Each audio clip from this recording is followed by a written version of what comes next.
watching a special edition of Agenda that's coming to you from President's Estate. Yes, Rashtrapati Bhavan. And the reason we are doing so is because Rashtrapati Bhavan is marking 4 years of President Pranab Mukherjee's presidency. And so what we have in store are his aides, his key aides. We have Venu Rajamony, we also have Saroj Ghosh, who has curated this special museum over here, and we of course have the President's daughter Sharmishta Mukherjee to talk about what the last 4 years, what Pranab Mukherjee's legacy is. Let's first take a look at what the highlights of the last 4 years have been.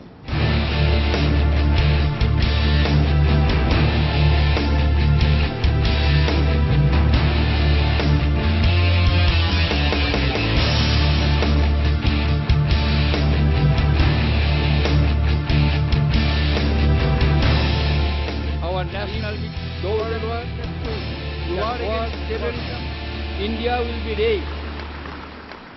So as I said, we're coming to you from the newly opened museum, and we're surrounded really by history. And would you say, Venu Rajamony, that one of the things that Pranab Mukherjee has tried to bring and make a mark out of his presidency is that he wanted to just open it up. From the word go, he wanted to have, we have a lot of, as usual, Agenda has student audience, he wanted to get people in. And this museum is the latest effort.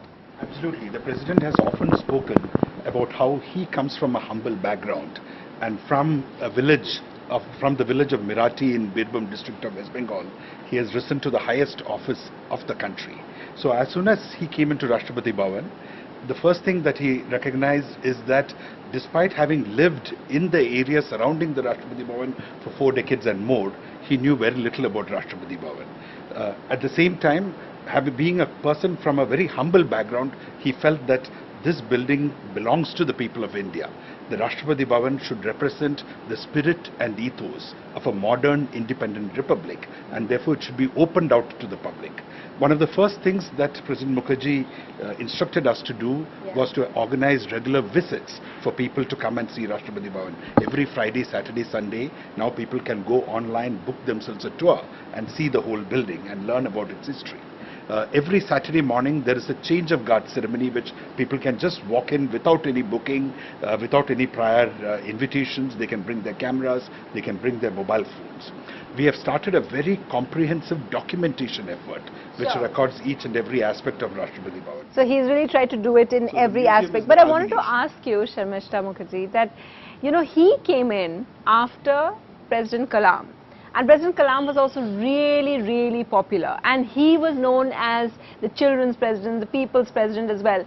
And Pranab Mukherjee has always been seen as a veteran, very hard-nosed politician who really knew his politics well. When he was coming in over here, give us some behind the scenes. Did he discuss with all of you? Did he worry about how his presidency would be different? Well, first of all, let me tell you that my father has always kept his professional, his official and his personal space completely different. So as a result, he had been in politics over the last 50 years, except for this last 4 years. But he has never really discussed politics at home and also his agenda and what's going to be. But I remember, when his presidency was, his nomination was declared, and I think after his election, so journalists asked me that, what do you expect from your father? So I remember telling them that, whatever office he has so far, been given the responsibility, I think he has done a lot of justice. And even in the office of, this August office of presidency also, he is going to do a lot of value addition to it. And I think somehow he has been able to do that. The whole aim of the show is for you to get to know the building a lot better. And one of the things that surprised me was that Rashtrapati Bhavan, Dr. Ghosh, is bigger than Buckingham Palace. Yes. And so the builders kept that in mind, and they wanted to have something grander in the colony? Yes, that thing has to be kept in mind, that when it was built, it was not Rashtrapati Bhavan. Okay. It was the Viceroy's Palace, Viceregal Lodge. And definitely the British architects who designed this one, they wanted to establish this as a glorious seat of the British power in India. So that's why the whole thing came up like that. So it's very, in a different way, if you look at the thing, President during the inaugural ceremony mentioned that one. At that time, very few people knew that they would occupy this palace only for 16 years. Yeah. And then they would have to leave this place. Fascinating. So, And then was there an attempt to make it more Indian? well, it was a mixture. The design was a mixture of Western and Eastern architectural features. The architects involved in it, Latians and Baker, in different ways. Latian's main responsibility was for the Rashtrapati Bhavan, and Baker was primarily responsible for the Secretariat, which is not now called North Block and South Block, and the Central Legislative Assembly building, which is now called Hall of Parliament. Yeah. So both of them tried to have a good mixture of architectural features of Western and Eastern. Okay. And that is reflected in the rest. Shamisha, we have to ask you, which lovely room do you have in the 304 rooms at the Rashtrapati Bhavan? 340 rooms, well, even, yeah, 40 extra rooms. Which room do you occupy? Well, let me tell you, the family wing is actually comparatively far more simpler. Really? Yes, and now what we call the guest wing, actually earlier during the viceroys, during the British time, Yeah. that used to be the living quarters of the viceroys. But after independence, it was decided that the president would shift earlier onto the north wing, which used to earlier house the staff. Yeah. So it's not as grand. And the kitchen would be completely different, right? Would you? Yes, sir. The family kitchen, again, it's very large and everything, but the official kitchen, it's like something to be seen. And it's like So what do you mean really family huge. kitchen? Like, is there a separate kitchen for where Pranab Mukherjee has his Bengali food because he's from Bengal? There is, Right? of We want to course. know that, right? Of course. And there is a separate kitchen for where the state dinners happen. Yeah, absolutely. The family kitchen is just like any family kitchen, except for it's much larger in size, and there are, chefs and all. But we also Did they got get in a special Bengali chef for him? No, we got our own, Really? old cook with us. Yeah. So how does that work, Venu Rajamony? I mean, how does every president come in and bring their personal, for instance, I believe President Kalam's Veena is here as well. It's part of the museum now. Yeah. So every president obviously brings a lot of their personal things with them when they move in here. In President Mukherjee's case, a large collection of books because he's very passionate about reading. Similarly, some small... And a large collection of pipes. And a large collection Oh, of really? pipes, A pipe? even though he doesn't smoke Yeah. anymore. At one time, Yeah. he was known for his pipes. That's right, yeah. All his old pictures, if you see, as finance minister, they're of him with a pipe, right? Yeah, yeah. We are showing that large collection of pipes. How many, what do you mean large I don't collection? remember, but it's about 25 of them are there. That's of there in the- different sizes, different So that's shapes. something to watch out for in the museum, yeah. So 25 pipes are displayed over here of President Pranab Mukherjee. But I wanted to ask you, yeah. So just like, say, 80 or 90% of Rashtrapati Bhavan is public area used for official purposes, while 10% is the private area. Similarly, large majority of the staff here are for the public official functions, but the president has a small retinue What's of his small? personal staff. What's No, for the personal staff, very small, maybe 5, 6 people who have come with him when he moved in here. No, that's only 2 people in our Okay, own only personal 2, family. The cook and her husband who had been with us. But since otherwise, last how many 25 cooks years. does Rashtrapati Bhavan have? Altogether, the total staff of Rashtrapati Bhavan is around 800. 800! Right? And in this Wow, that's a household, huh? Is that, Professor Koch, is that larger than Buckingham Palace? How many staff members are there in Buckingham I have Palace? no idea. We're going to constantly compare, right? But- How do we stack up with the Brits? Yeah. But it's to be kept in mind I mean, with sheer number, 800 does not mean that president in our country lives a very luxurious life. Okay. Because what is very clear, his personal staff is limited to 4 or 5. And most of these 800, they are for official purposes. Because here, this is a very big office. Yeah, because we're talking about 16 acres, right? 340 rooms in a I'm sorry, I have no 330 330 acres altogether. So just to police and to maintain security, and then because he's the commander-in-chief, there are 2 army units which are based inside the Rashtrapati Bhavan. Okay. A large fleet of gardeners, some cook people who assist the cooks, staff, etc. And then the maintenance, which is a combination of CPWD staff, contract staff, as well as permanent staff. Okay, we're going to take in questions now. Yeah, go ahead. Our president, you know, his passion for gardens and reading is well known. Does he stroll around the Rashtrapati Bhavan and the Mughal garden, sit there in the morning? And Who wants to answer? Yeah, well, I can. You know, my father, this is his habit to take a walk in the Mughal gardens. I mean, it is he is an avid morning walker. So if he misses his morning walk, he used to get very upset. So he continues this practice here, and he takes a round of Mughal garden every morning. Yeah, what's your question? yeah, so I don't have a question, I have a point. So the president is the ceremonial head of the state. So when it comes to informal power, office of the president can, you know, play a huge role. Like our president has spoken twice on the need for mutual respect and tolerance in our country. So this may be a small gesture, but these small gestures like convey a very important message to our country. Well, I think the young student is speaking the right thing and the important thing. The president has often pointed out that there is only one speech of his which he delivers to the joint sitting of 2 houses of the parliament in the beginning of the budget session, which is approved by the government and given to him, which he reads exactly as it is, verbatim. All other speeches are his own, and by virtue of his office. So I have to ask you this, as our viewers would know, as we've all looked on, the president has made key statements in his speeches when the issue of Akhlaq happened, the Akhlaq's case happened in Dadri village. The president at that time spoke not once but a couple of times about intolerance. How is this worked into his speeches? Is that, you know, what is he trying to do over there? Is he the nation's conscience speaking out, or is it to nudge the government? As per the Constitution of India and as per President Pranab Mukherjee's own conviction, his most important responsibility is to protect and preserve the Constitution. Every other important functionary in India takes an oath of office swearing to abide by the Constitution. His oath alone is different, and he says, I shall work to protect the Constitution. So what he speaks comes from his conviction and what he thinks is good for the country and what the people of India need to hear. And do you all think when the president talks about intolerance, do you think the government like acts, it has an immediate impact with the government, do you think? Anyone? Yeah?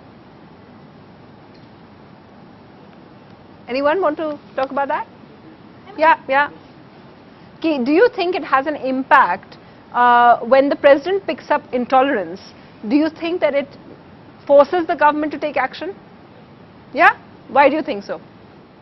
Because after this government vacates and they take several steps, and when media and presidents both torture them to do so, then Torture them, yeah. then they finally got their view about that, and then they decided to do something about that intolerance and any other. Sharmisha, since we have you here, I have to ask you, one of the things that, you know, he's always had these kind of key messages and spoken about various instances like that, but he has been criticized a little bit recently, and this is perhaps a good moment to mark that because it's 4 years and we're looking at his last year of presidency, about his decision and signing of president's rule in both Uttarakhand and Arunachal.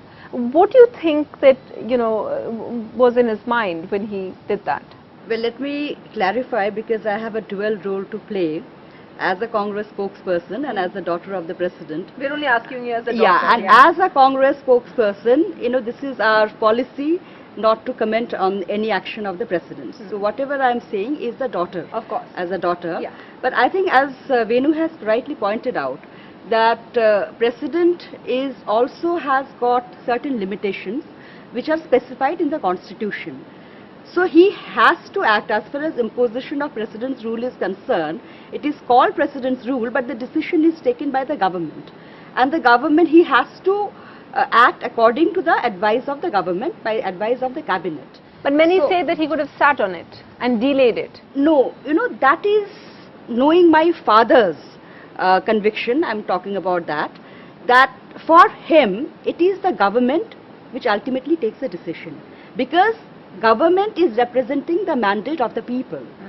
And this government, or any government, that is a parliament and it is a government, because they are representing the people, and any act of the government, if you just sit on it, you are actually defying the will of the people. But Shamish, didn't he force the government to rethink on the ordinance during the UPA ordinance about convicted netas?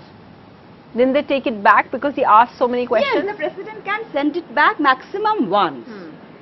So again, that is the discretion of the president, and of course, are in a political democratic system, everybody can have a full right, to criticize.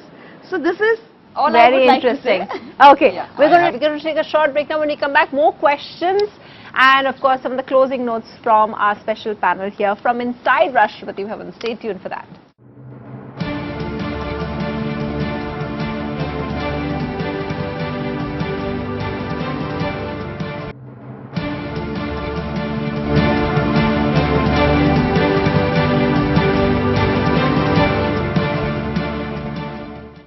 We're coming to you from Rashtrapati Bhavan as they are celebrating 4 years of President Pranab Mukherjee's presidency and what lies ahead. Lots of questions here from our audience. Yeah, go ahead.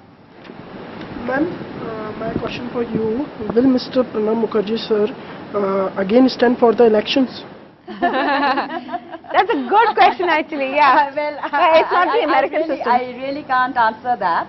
And it is, of course, the decision of the government and all the political parties. There is a proper procedure how the president is nominated and then elected. So, And we've never had someone coming back in our system, right? Except Dr. Rajendra Rajendra Prasad. Prasad. Right. Thank you for correcting me. Okay. Yeah. Ma'am, would you like to be president after some years? To be very honest, no. Because it is like a golden cage. Yeah. So, I can't even live here. It's absolutely suffocating. And I love my freedom and I love my space. She would like to be Prime Minister. I wouldn't like to say anything like that. Does the president, because he's called, he's so good with politics, they say, and he's really, he had his equation right across party lines. Does he sometimes want to get back into it?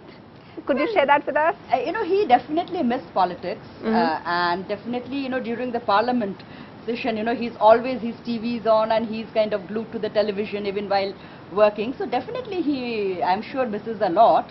But after becoming the president, you should not get back into active politics. Okay, last question. Yeah. Ma'am, Pranab sir as a president has made a lot of tremendous achievements in his life. Ma'am, what according to you is the most prominent decision or achievement in his life as a president? Well, I would like to say that opening up Rashtrapati Bhavan to people is probably, that initiative is probably the most important initiative he has taken as a president. And is that what you all think also totally sets him apart from the other presidents? Well, that is the most important feature, but I have to say that the last 4 years have been so action-packed and there have been so many initiatives in so many different fields that his contribution goes far, far beyond. Okay. You want to end on any tidbit, any trivia about Rashtrapati Bhavan which none of our audience or our viewers at home would know? Well, there are many unique things, unique collections over here. I would mention two things. One of them is the silver thrones used by King George and Queen Mary in Delhi Darbar in 1911. Those silver thrones, the actual thrones, they are placed here in Rashtrapati Bhavan. I consider them as most valuable and significant collection in Rashtrapati Bhavan, which are displaying that for the general people. And the second important thing for which former President Pratibha Patil ji mentioned that yesterday, we are projecting there through a multi-screen panoramic projection what Rashtrapati does during the whole day over there, the work done by Rashtrapati. And she said, most of the people think Rashtrapatis have nothing to do over there. They are only big celebrities. But thank you very much for showing to the people how hard we work in Rashtrapati Bhavan. Thank you so much. And you can also come and have a look at this wonderful museum, which kind of demystifies in its own way life here at Rashtrapati Bhavan. Thanks all very much. Thanks for watching. Goodbye.